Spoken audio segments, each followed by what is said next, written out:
Well, good morning, everybody. I'm not off to a good start here. This is not going well.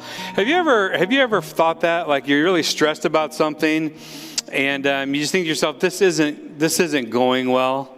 I was reminded, I saw this a couple years ago when the pandemic first started, lockdown, and classes were shut down, and kids were learning at home. And this was a new experience for a lot of parents. They weren't ever used to doing this, teaching their kids. And I remember what one little boy named Ben put on Facebook, and he said, "My name is Ben, and I am home to school." Home to school, not homeschooled, but homeschool. He said, "This isn't going good." He said, "My mom is getting stressed out. My mom is getting really confused. So mom thought that we ought to take a break so mom can figure this stuff out." And he said, "I'm telling you, it is not going good." Can you resonate with that? We all get stressed out. We get a bit confused. We try to figure all of this stuff out. And I think sometimes we just have to agree that, hey, this isn't going too good. I think I mentioned to you a couple weeks ago the first of these sermons when we started talking about these emotions and how we need to take our emotions to God, and how our feelings, our emotions they're not bad, they're not necessarily good, they're just kind of what we feel, and that we have to ask ourselves, where are these taking us? Like, where does this feeling and emotion take us? Does it take us closer to God, or does it drive us farther away from God? And this morning, we want to talk about when we're stressed. And so somebody comes up to you before church or somewhere and says, "Hey, how are you?" And you say, "I'm just really stressed out." Reminded me of told you the story when we were in Culver's a few weeks ago. We were eating, and they had mischarged me, and they made me pay for food that I didn't order. But they brought the food, and there was an extra hamburger. And I'm like, "I didn't order this hamburger." And so I kind of waved the kid over, and he came over, and I said, and I was nice, okay? I was nice about it. But I'm like, "Hey, we didn't order 3 hamburgers. Like, there's only 2 of us. I know that I look like I could eat 2 hamburgers, but I really didn't order it, but you charged me for it." And I just was kind of like waiting for him to, "Well, let me go take care of that," or whatever. And he just like stared at me. Just we had a staring contest, and like a deer in the headlights. And finally I could see that he was really rattled. He's a teenager. And I said, "Listen, don't worry about it. It's fine. I'll eat the 3rd hamburger." And I'll just never forget the look on his face. And then when I said, "Hey, it's okay," he kind of hung his head down, and he shook his head, and he goes, "It's been such a stressful day." And he just walked away. And I'm like, that is kind of how I think sometimes we feel. Like, it's just stressful, and we get anxious, and we know that that can have a sort of debilitating, paralyzing effect on us. Like, we just don't sometimes know what to do. And so again, we want to understand how this feeling of anxiety or stress, how this can take us closer to God. How we can grow to be spiritually and emotionally mature as Christians and take these emotions to God, or whether they can actually sort of cause us to go farther and farther away from God. And so as we're doing in this series, we want to see how did King David handle the things that he went through in life. King David, we know, was a man after God's own heart, but he was also a man of many emotions. And in the Psalms, he puts on display the full range of things and emotions that we go through as human beings and as Christians. And today, we want to look at Psalm 55, when he's just really straight, and he's up front with God about how he's feeling and where he's at emotionally. And so the thought is that, we're not trying to say, hey, you ought to feel one way or feel the other way or whatever, but we're saying that, like, what do we do with them when we have these things that come into our life, and where do we take them? And it's not just, hey, you shouldn't feel that way, so just stop it. Like, just put on a fake smile and be happy. And no, we want to be real with how we feel, and yet we want to allow God to use these to drive us closer to Him. And so a couple times I mentioned, think of it this way, is that we get in a vehicle, the vehicle of our emotions. And these emotions are going to either take us one way or take us another way. And which direction Like, which direction is this vehicle going to take us? And I was thinking to my mind, when I was thinking of anxiety, I remember I used to have a car, the very first car I ever had. I loved this car. And you'll understand why this was such a great car, because it was a 1979 Datsun 210. And I know you're thinking, Chris, like, how did you handle such an awesome piece of machinery? And I love that car. Got it when I was in high school. It was passed down to me. And I take it to my freshman year of college at Milligan College in the mountains of Tennessee. And I love it, this car. And one day, this lady that I was dating, I did not plan it this way. Thank you. She's really going to be mad now what I'm going to say in a moment. But this beautiful, beautiful girl that I was dating... and was soon to be engaged to, needed to borrow my car, and she took my 1979 Datsun 210, and she got in an accident, totaled the car. Thank God she was fine. The car, not so much. And so I ended up asking her to marry me anyway, even though she killed my most beloved car. But this car was really interesting. So we I take it down to school in Milligan, and Lori and I were driving around one day, and all of a sudden we're in the mountains, and we're in East Tennessee, very mountainous. And we're in the mountains, and we're driving this car, and all of a sudden I take my foot off of the accelerator, and the car keeps going. Well, you're thinking, Chris, well, you left the cruise control on. No. This car had no cruise control. What it had was a sticky accelerator.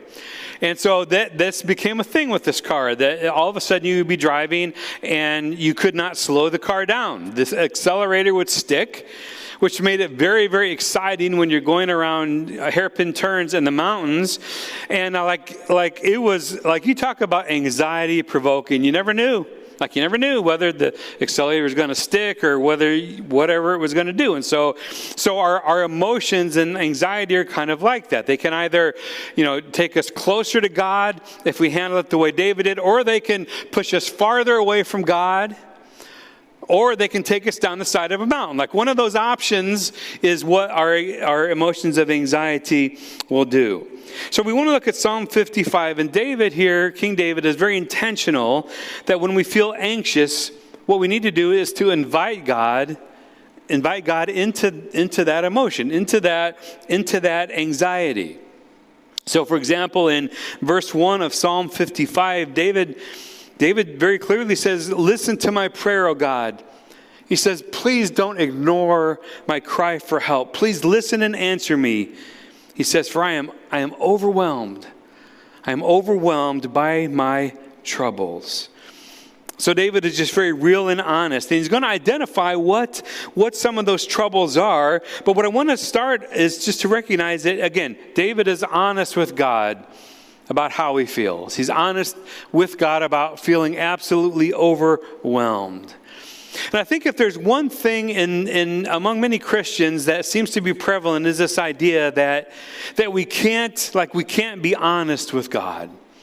Like, even though God knows everything about us and sees in our hearts and knows everything, we sometimes feel like we've got to put on this smiley face veneer even with God. And yet, when we read the Bible over and over, we find out that's not what people have done. They've been very real and honest with God. And so, as far as David goes, I think that this would have been very, kind of difficult for him to do. Kind of difficult for him to admit to God and maybe himself that he was feeling anxious and overwhelmed. Like David, if you recall, had sort of a reputation to maintain. Right? David is the guy that strolls up to this giant where everybody else is afraid, and David's like, "I'm going to take your head off." David has a reputation for being a warrior, for being a person who is not afraid to face these big things in his life. And now he's come upon some stuff, and he's like, "God, I don't know what to do. I don't know what to do. I'm just overwhelmed." Have you ever felt like that? God, I don't know what to do. I don't know what to do. I don't know where to turn. I don't know what to do. I don't know what to think. God, I just need for you, Lord, to just to just rescue me. That takes a lot of humility to do that. And I think this would have been hard for David. I think it especially is hard for a lot of men, because we want to be the ones who come to the rescue. We want to be the ones with all of the answers. And yet there are times that we've got to be honest that God, we're just overwhelmed. A lot of times we think that if we're anxious or if we're very troubled by something, that this is something we should be ashamed of, like we're showing weakness. And yet the worst possible thing with our relationship with God is to not admit to Him when we're weak. It's not to admit to Him when we need His help.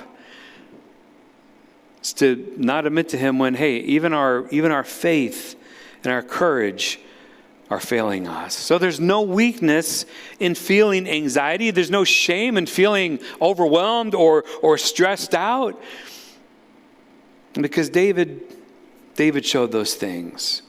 And there will be times when you feel like you can handle everything, and what God is just giving you all kinds of courage and strength. But there are going to be times when you are just absolutely overwhelmed and stressed out. And all you can say, all you can pray is, God, help me. I'm overwhelmed. Overwhelmed, a word in the Hebrew language, simply means, I can't do this anymore. Did it for a while. I can't do it anymore. It literally means that I can't carry this weight anymore. It's just become too much for us. So overwhelmed means you're not going to kind of lie to everybody else. You're not going to lie to God. You're not going to lie to yourself and say, I can do this. I'm strong enough. I can handle everything.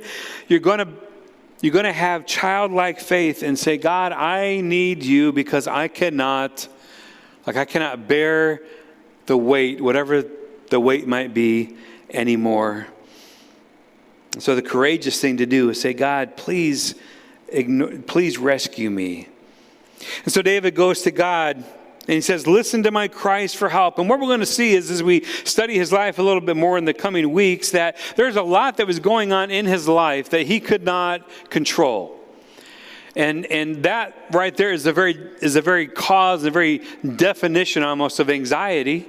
Situations which we have absolutely no control over. These are the things that cause us the most anxiety in life. A direct correlation between stress and anxiety and things that we can't control in life. And there were a lot of things in David's life, if you study it, that he could not control. There were a lot of things that quite honestly, as we talked about last week, were sort of messes of his own making. But there's a lot of things that he was right in the center of God's will. And yet there were things going on around him that he couldn't control. And so he's facing great anxiety and stress about those. And for us, there are a lot of things in our lives that we can't control.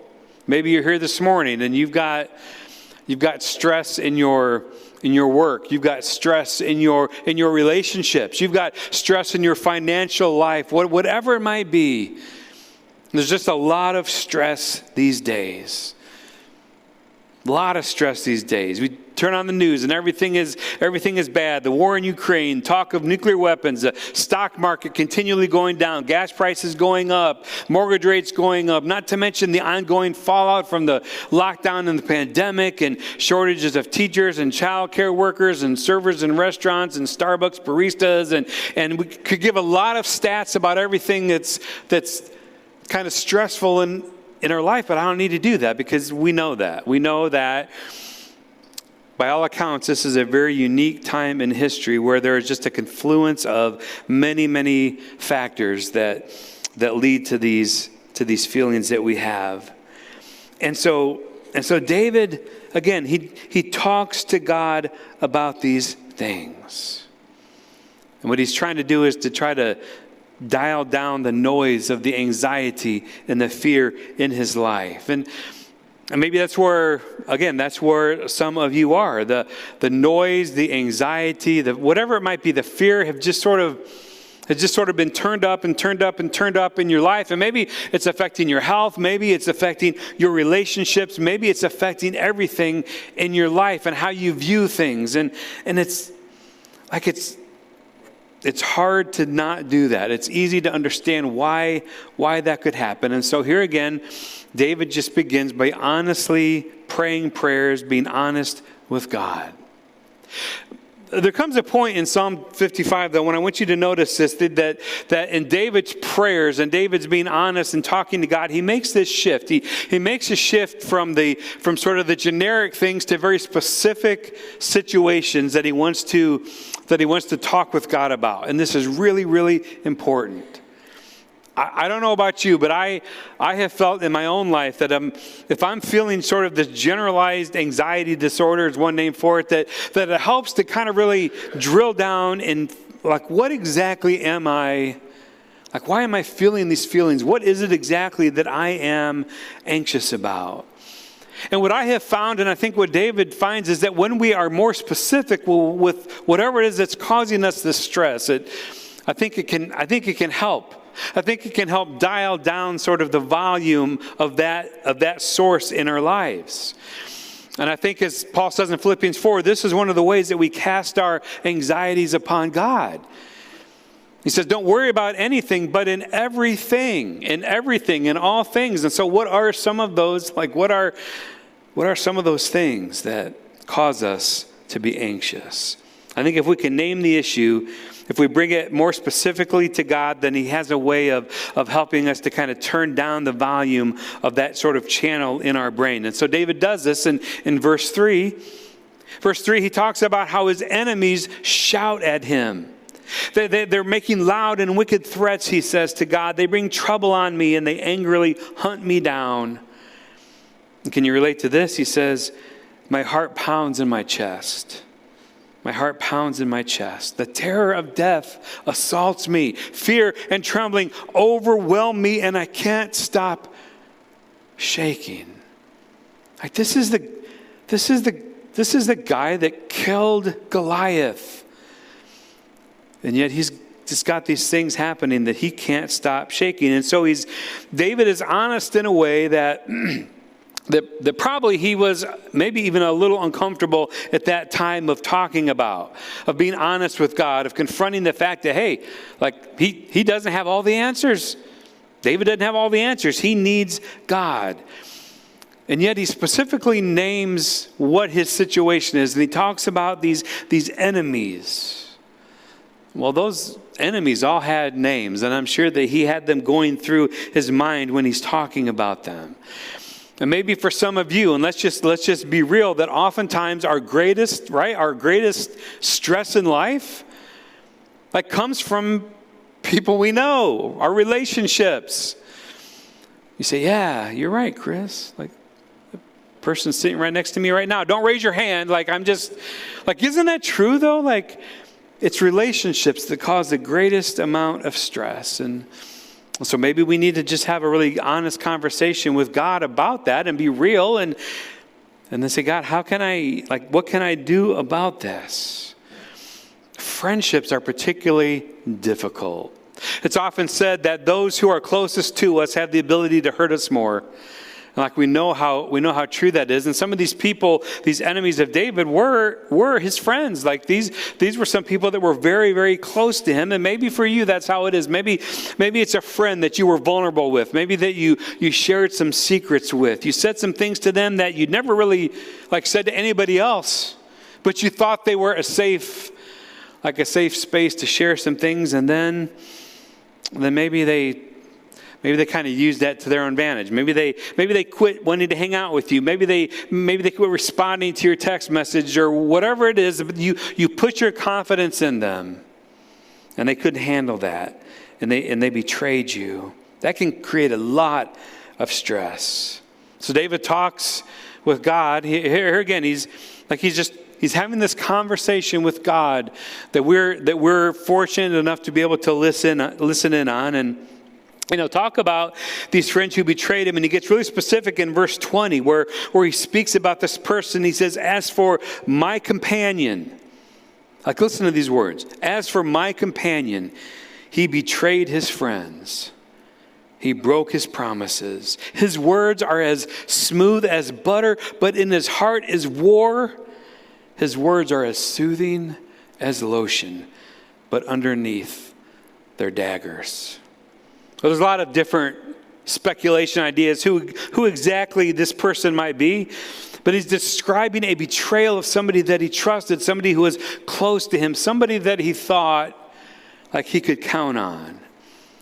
And when it comes to somebody that we trust, who breaks our trust, again, that is one of the highest provokers of anxiety and stress. Because you think, if I can't trust this person, like if I can't trust this person to be with me, no matter what happens in my life, then who in the world can I trust? And this produces a tremendous amount of anxiety and confusion and sadness, and often spirals into depression as we allow this feeling to drive us further and further away from God, into anxiety, more so into paranoia, into, I'm not going to trust anybody. I'm just going to keep my walls up, and I'm going to keep things really hardened, and nobody's going to be able to get to me again. That's what we want to do. Maybe for some of you, this happened maybe in early life, where you had somebody that you thought that you could trust forever. Maybe it was a mother or a father when you were young and they walked out on you, or maybe it's another person that you thought you could count on that they'd always be there for you, and yet they left. And so again, you put up all these walls in your heart, you put these fences around you that nobody is ever going to be able to hurt me in that way again. This produces incredible amounts of stress. So in verse 6, going back to verse 6, David talks about how he wants to deal with this anxiety and stress he feels. And I think most of us can relate to this. We want to do this. We want to manage our anxiety generally through some kind of escape. That's one of the directions that we can go. Let's just get away from it. Let's just escape. Let's go somewhere where we don't have to hear all of this noise. And for many people, that's gotten them into trouble. Like there's a vehicle, there's a car of anxiety and stress that can go down some pretty dark paths if we allow ourselves to go there. But we think, if I just go there, if I just numb everything going on in my life, I won't feel anxious anymore. In fact, I won't feel anything anymore. And so David talks about that this was what he wanted to do. And he's kind of fantasizing about just like getting away from everything and everybody. Verse 6, he says, Oh, that I had wings like a dove. Then I would fly away and I would rest. I would fly far away to the quiet of wilderness. How quickly I would escape far from this wild storm of hatred. Do you ever feel that way? I'm not saying it's not a bad thing to do sometimes, just get away and kind of reflect and pray, but if we're talking about we just want to escape forever and just like be done with everybody and everything, that's really dangerous. I like the way the Message translation paraphrases that verse 6. Peterson would paraphrase it this way: get me out of here on dove wings. I want some peace and quiet. I want to walk in the country. I want a cabin in the woods. I'm desperate for a change from rage and stormy weather. I just want to get away from everybody, he says. Listen, he says, if I can just get away from the deafening noise of stress, that everything will be great. So he's like, we can see David sort of on Airbnb, trying to find some place out in the woods, some secluded place. And he just wants to get away and like get off the grid, right? That's a big thing. You know that, right? Like that's a huge thing. I've been watching some of these YouTube videos by these people that have done that, gone off the grid. And like they've like totally self-sustained, gone off the grid, they're by themselves, or maybe there's a couple of them and they're farming and they're building, Yetis or whatever they're called, these weird things that they live in. And I'm thinking, man, that I like that. Like that seems pretty good. I wouldn't mind doing that, going off the grid, right? Just get away from everybody. The only problem is somebody said that wherever you go, you're still there. So it may not be, and probably is not strictly everybody else. But then I'm thinking to myself as I'm watching these people, like, wait a minute. Like they're off the grid, but somehow Like they've uploaded these videos, right? So that people can watch them, and then they'll say, hey, if you go to our Patreon page or whatever, you can help us be off the grid and just donate. And so I was curious one day. I was looking at a couple of these videos, and I'll admit, like they're peaceful and serene, and especially a couple of them. And so I went to their Patreon page, which if you don't know, it's just a place where people basically ask you to give them money to do whatever they want to do. And so I'm thinking, how many people are supporting these off-the-gridders, and they're making like thousands upon thousands of dollars a week by living off the grid, yet somehow uploading their videos to YouTube so you can go on Patreon and support them. And like, if I sound irritated by that, I am. So let's move on, all right? But Dave was like, I just want to get away. I just want to get away. And I think we can all relate to that. But now, starting in verse 16, here we see that he's starting to drive the vehicle in a little different direction, because now he's going to go back to being just honest with God about his anxiety. And when he does that, what he does is he invites God into his vehicle with him. Not only does he invite God in, but he gets out and lets God drive. See, and this is what we need to do. That in spite of all of his stress and anxiety, all these people that are hunting him down and making his life miserable, and he's going to make a conscious effort and decision to turn it all over to God. And so in verse 16, here's the shift. He says, I will call on God, and the Lord will rescue me. Morning, noon, and night, I cry out in my distress. But he says, the Lord hears my voice. The Lord hears my voice. He gets out. He's like, God, I need you to drive this thing for me because I'm overwhelmed and I can't do it myself. So back to my 1979 Datsun 210 that my wife killed. What we did, I was freaked out by this. I'm like, I don't know what to do with this car. Like, I can't afford a new car, and accelerator sticking, and it was tense. Like, it got pretty stressful. And so we were telling this to my wife's uncle who lived there in Tennessee, close to where we were. And he's one of these guys that knows everything about everything. He's a computer engineer, but he can fix everything. And we were telling him, Jeff, we don't know what to do when this happens. And so he's like, okay, well, let's go for a ride. And so we go out to the car, and he gets in the driver's seat. Lori's uncle Jeff gets in the driver's seat, and Lori gets in the passenger seat. And I stayed behind him. I'm like, I'm not going in that car. No, I got in the car, but he's driving the thing. And so we're going down the road. And as you can imagine, it takes him a while to have the thing stick like it was doing for us. But finally it does. And he's like, okay, very calm. Let's just see what happens when this happens. What can you do? By the way, I had it to shops to see, if they knew what it was. And nobody knew what it was. And so he finally figured out that all you got to do when the thing is sticking is you just turn the engine off. You just turn the engine off. Now, you couldn't do that on today's cars. Like you probably couldn't do that. But he said, all you got to do, you just turn it off, take the key out, and then put it, as it slows down, put it into park. Like, oh, that sounds great.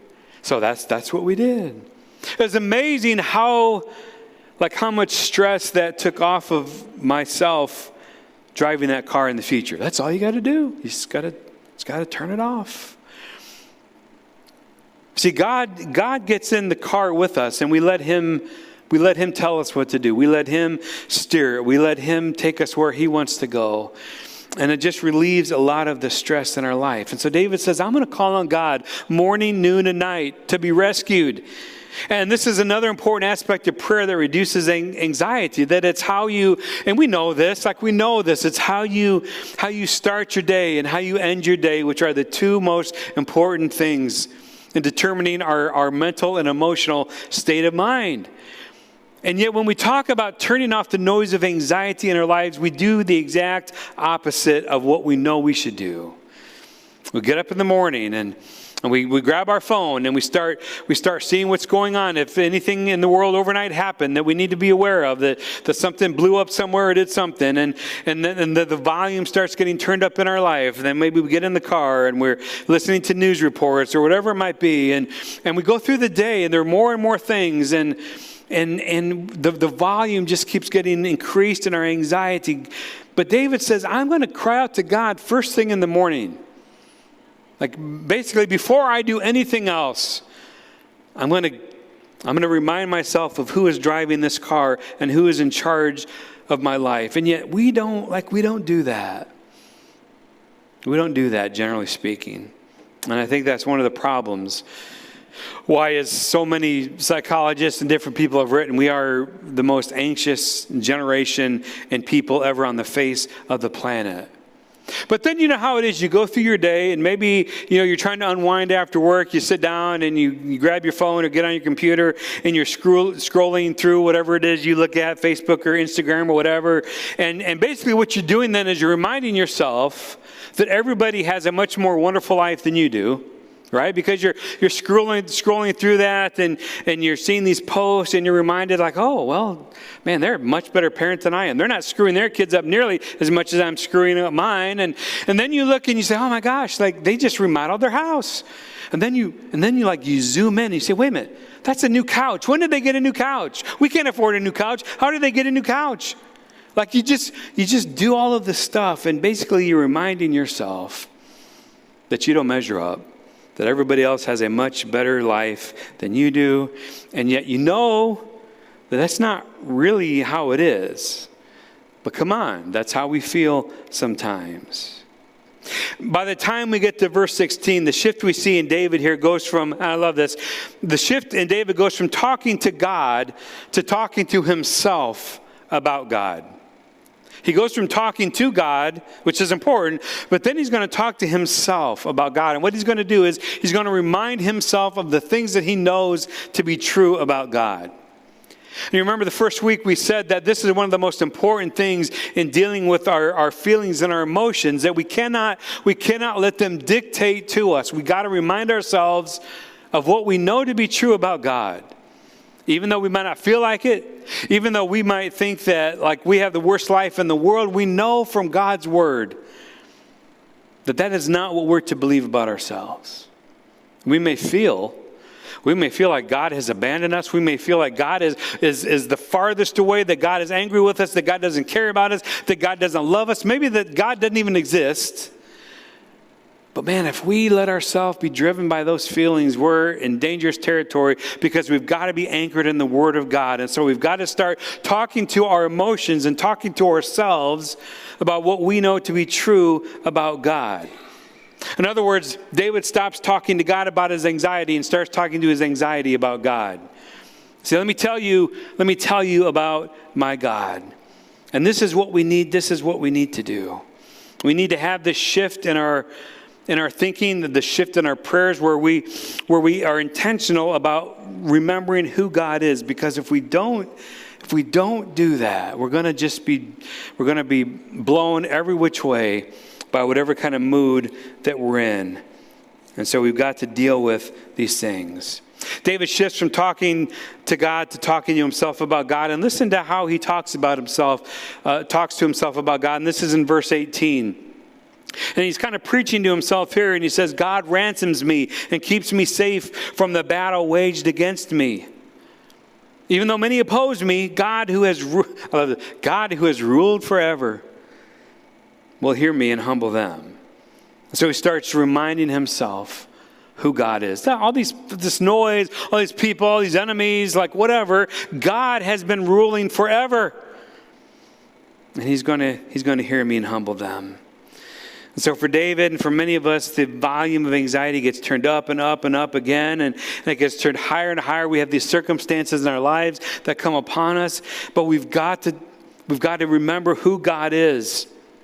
And I think one of the things that is interesting about David is, he wrote so many of the Psalms, and we know that he was a musician, and so he had this rhythm of worship built deep inside of his life and his spiritual life. And I think this is where he oftentimes went to, was this worship. And here's what I know about worship. Worship drowns out anxiety. Worship and worry have a hard time coexisting together.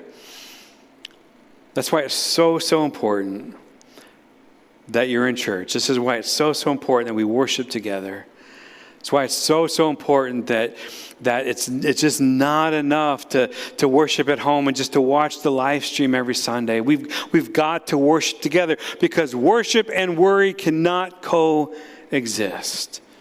Am I saying that you've got to be in this building to worship? Absolutely not. But what I'm saying is that it helps us to worship when there are others worshiping around us. And I think this is one of the reasons why David wrote so many of these psalms, because it was his way of reminding himself who's who and what's what. And that he doesn't need to let these emotions, this anxiety, this fear, whatever it is, push him around and farther away from God. This is one of the reasons why we've been having these sort of special worship nights during the week, and I wish we could have more of them, and hopefully we'll do that. But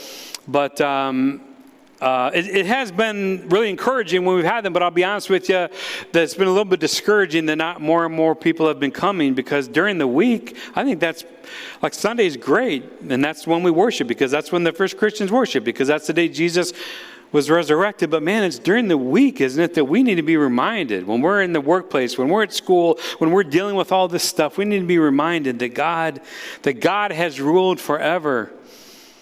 But last Thursday night, we had a worship service, and the theme of the night was ask. You know, we've been in this praise and repent and ask, and then the next one in January, I think January will be yield, but Thursday night was ask.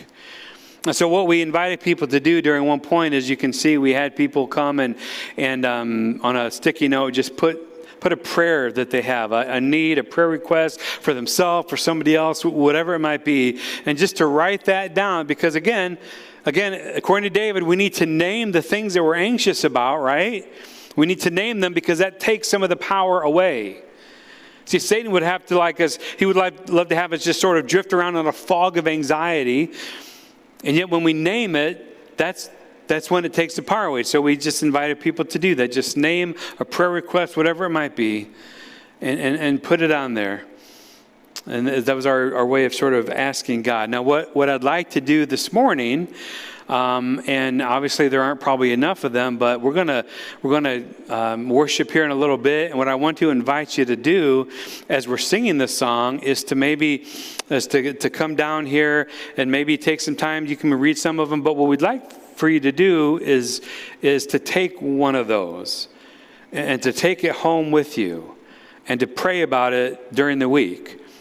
Now, again, there aren't enough for everybody, and I'm not saying everybody has to do this, but this is really what we would like, to know that everybody on Thursday night who had a burden and a prayer and put it on there, that they would be prayed for during this next week or however long. And so I'm going to ask the praise team to come on back up here in the band, and we're going to worship. And if you would like to do this, we would like to ask you as we're singing, just to come down and to take one of these off the board and to have that be your personal prayer plan, person, issue, whatever. Some of them have names on them, some of them don't. We didn't specify what we wanted people to do.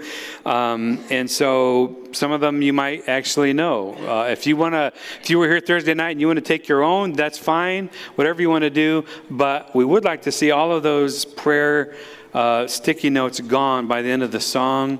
If they're not, we'll take care of it and still pray for them. But I'm going to invite you to do that.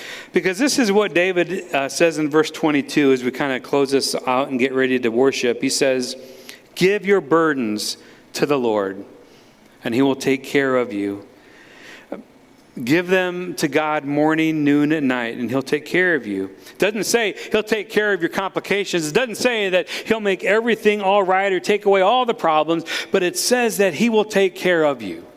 He will take care of you in the midst of whatever it is. And so even if you're here this morning and you came into this place and you're weighed down with all kinds of stress and anxiety, God will take care of you. He won't take everything away, but He'll help you to stand up under the weight of what overwhelming thing it might be.